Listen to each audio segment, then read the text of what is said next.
on manual override because it'll run and run and run and won't shut off. When you're satisfied with the manual start, just flip it off. And so ordinarily, if you wanted to start it, you just push the auto button.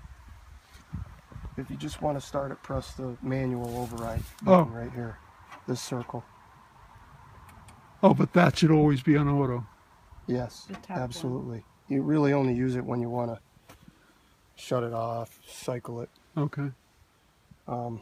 Control fuse here lights up the manual, is basically giving you a fault code, which these are really vague. I mean, it could be 15 things, even if it said FC6 on the LCD readout, which means overspeed. Overspeed can be caused by running out of gas, the RPMs being a little bit off, which don't be alarmed if they, when these things break in, they tend to speed up a little bit.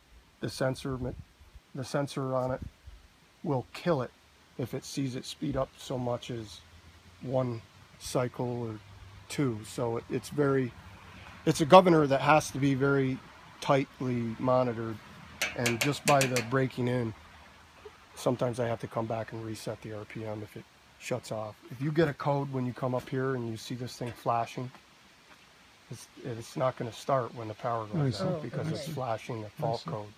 So it remembers and it stops from that point forward.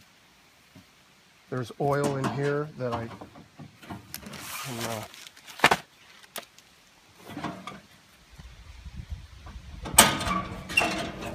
there's a latch that goes to the left like a car hood.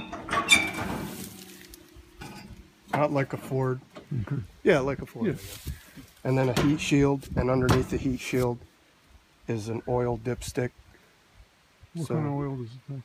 5W30, full synthetic, small engine oil, not just standard car oil. Okay. Small engine oil has a higher temperature range. I mean, in terms of, it doesn't break down as quickly as a lower grade car oil. It takes the heat from an air-cooled engine. I tried to find a likable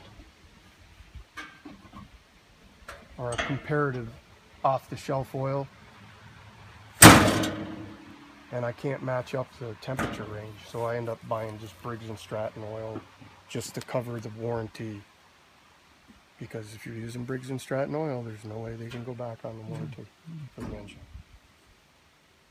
And that's what I do. I change the oil when I come back once a year, or when it's break-in time. If it sees a lot of hours before it goes too far, I'll pull that oil out because it's a break-in oil, and you don't want to leave it in there.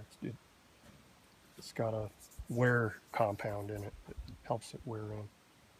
So there's the oil. Check the oil. Check this. How often do you check the oil? If you see a lot of hours on there, I would pop the hood. And How long does it run when you exercise? a lot of hours is 24 hours.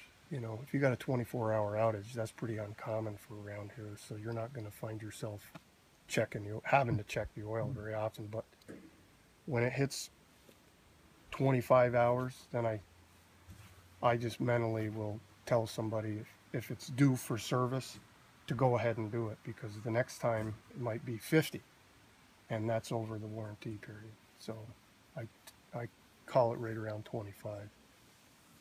Once a year, usually on this road. I don't know. Who do I have any generators? I had put one in over here on the October farm, but it wasn't a recording.